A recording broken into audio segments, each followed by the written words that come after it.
17th century Italy, a group of gamblers had a problem. They had done the math, they were confident about it, and the math said that rolling a total of 9 with 3 dice should happen just as often as rolling a total of 10.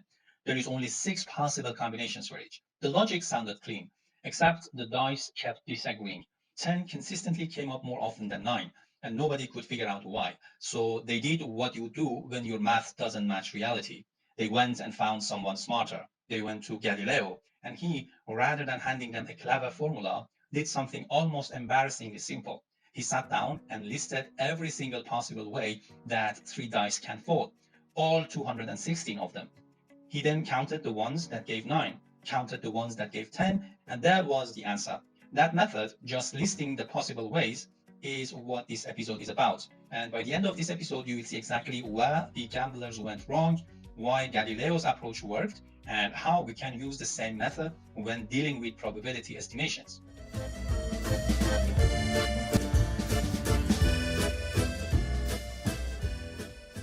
Hey, welcome back to Lampers. If you're new here, this series walks through the classic statistics textbook by David Freedman and others. Over the last few episodes, we have been building up the foundations of probability, what chance actually means, how the multiplication rules work, and how to think about independence events. If any of that isn't fresh, it's worth going back because we'll be drawing on all of that as we move forward. Here is what we are covering in this episode.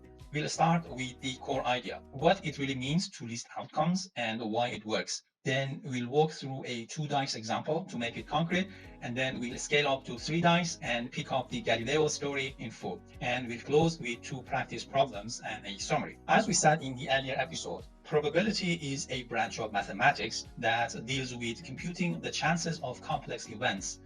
In fact, in the 20th century, some very advanced techniques were developed for this, but those are beyond what we are covering here.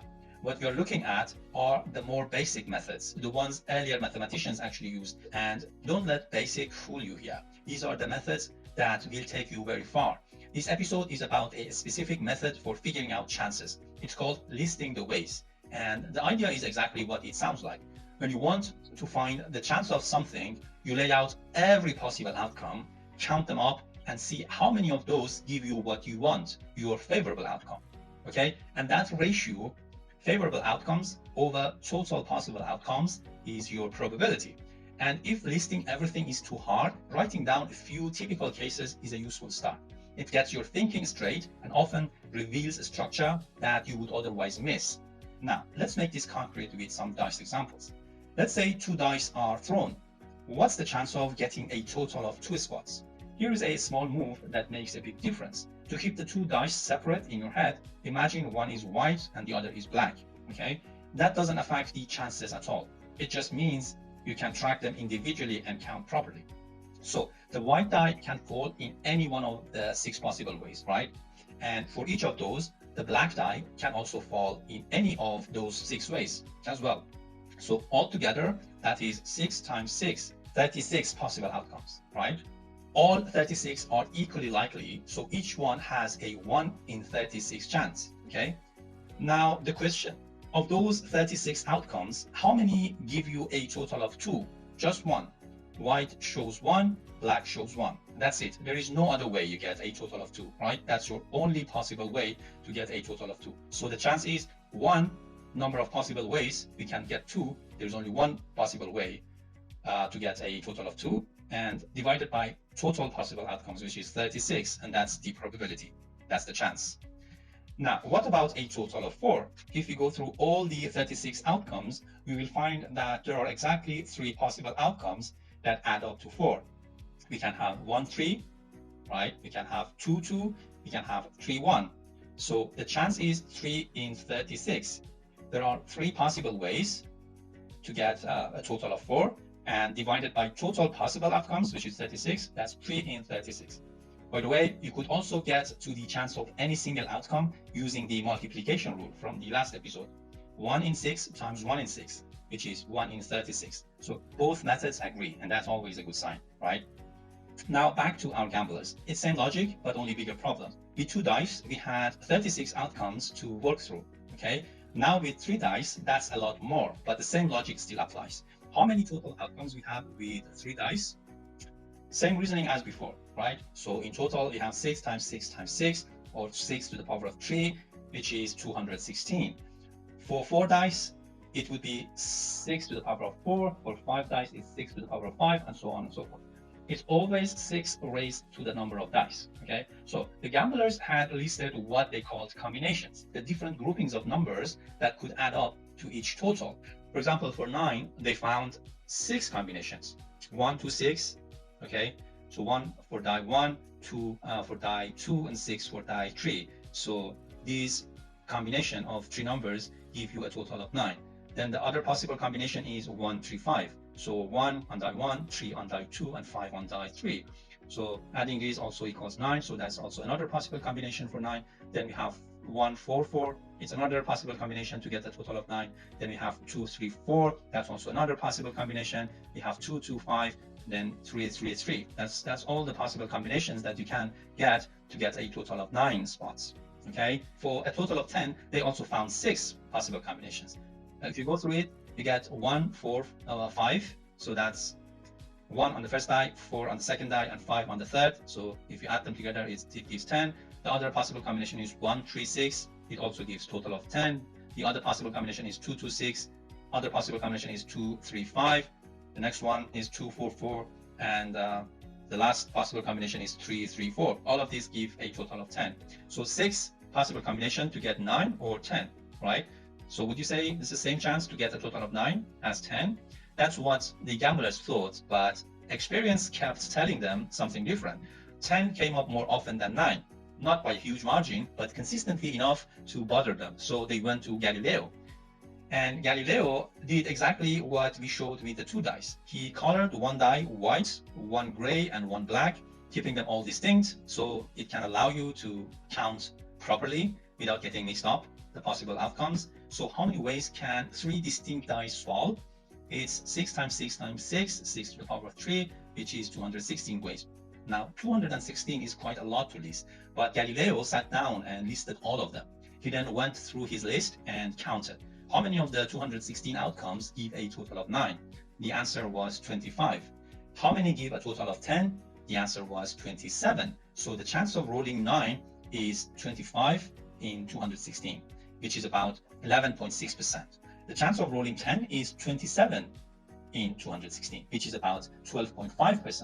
Not the same as rolling a total of 9. So experience was right. The gambler's intuition was wrong. So did you notice what exactly did they miss?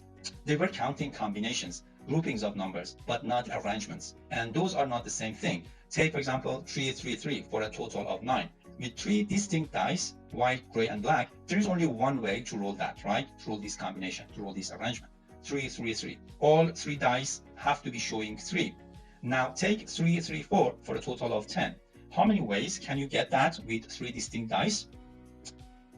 It's 3 possible ways. It's 3 possible arrangements, because the die showing 4 can be the white one, the gray one, or the black one. That's 3 different outcomes, not one. It could be 3, 3, 4, it could be 3, 4, 3, or it could be 4, 3, 3, right? So the gamblers treated every combination as if it represented exactly one outcome, but it doesn't. So that was the mistake. Some combinations can be arranged in multiple ways, and those arrangements are all separate, equally likely outcomes. And honestly, it's an easy mistake to make if you're not being careful about what you're actually counting. And so Galileo corrected that by getting all the way down to the individual arrangements, all 216 of them, and counted each one separately. Now let's work through 2 problems. In problem 1, we have a pair of dice and we throw them 1,000 times. So the question is, what total should appear most often? And what totals should appear least often? We can use the 36 outcome table from earlier slide to figure it out, right? So the question is, if you throw 2 dice 1,000 times, which total shows up most often? And which totals show up least often? The answer is sitting right there in the 36 outcome table. All we have to do is count how many ways each total can be made. Let's go through it. The possible totals run from 2 to 12, right? And the number of ways to hit each one isn't equal, and that's the whole point. A total of 2 can only happen one way, when both dice show 1. Same thing at the other end. A total of 12 can only happen one way, when both dice show 6. So those are our rarest outcomes. One way each out of 36. Now let's work our way toward the middle. A total of 7 can happen 6 different ways. We could get 1 and 6, 2 and 5, 3 and 4, 4 and 3, 5 and 2, or 6 and 1. Then that is more than any other total. 6 ways out of 36. So 7 is your most common result, and 2 and 12 are your least common. Now let's put some numbers on it. Over 1,000 throws, you would expect 7 to come up roughly 1,000 times 6 in 36. That's about 167 times. And you would expect 2 and 12 to each come up around 28 times. Now let's look at another problem, another example. We have 2 draws to be made at random with replacement from a box containing the numbers 1, 2, 3, 4, and 5. We draw a grid, same idea as the 2 dice table, to show all possible results. Now the question is, how many outcomes are there in total, and what's the chance that the 2 draws sum to 6? So same idea as the dice, just a different setup. Instead of 2 dice, each showing 1 through 6, we have got a box with the numbers 1, 2, 3, 4, and 5. Now we draw twice. We put the number back each time before the second draw. That's what the with replacement means. And so the 2 draws are independent, and the box is the same both times. Okay. So first question: how many outcomes are there in total? Same logic as before. The first draw can give us any of 5 numbers, right? And for each of those, the second draw can also give us any of 5 numbers. So the grid is 5 by 5, and that's 25 outcomes in total, all equally likely. Now, which of those 25 outcomes sum to 6? Let's go through the grid. If the first draw is 1, the second needs to be 5, right? That works. That's a total to 6. First draw 2, second draw 4, that also works. First draw 3, second draw 3, works. First draw 4, second draw 2, that works. First draw 5, second draw 1, it also works. So that's 5 outcomes that sum to 6. So the chance is 5 out of 25, which simplifies to 1 in 5. Notice what happened here. With the dice problem, 7 was the most common total because there were more ways to make it than any other number. Here also 6 sits right in the middle of the possible range, 2 through 10, and it turns out to be the most reachable total for exactly the same reason. The method is identical, so you build a grid, you count the outcomes you want, and you divide by total. So let's wrap this up. So the method we discussed today is straightforward. List all equally likely outcomes, count the ones that give you what you're after, and that count divided by the total is your probability. 3 points to hold on to. 1, keep your objects separate. The white die, black die trick is not a gimmick. It forces you to track every individual outcome rather than accidentally merging some together. Number 2, the number of total outcomes grows fast. 2 dice give you 36, 3 dice give you 216. 4 dice would give you 1,296. It's 6 raised to the power of dice. Number 3, and this is the Galileo lesson, combinations and arrangements are not the same thing. The gamblers had the right combinations but missed the fact that some of those combinations can map to multiple distinct arrangements. When listing outcomes, you have to get down to the level of individual arrangements, not groupings only. And that's it for this episode. Next time, we'll build on this and look at further tools for calculating probabilities of more complex events. Until then, see you next time.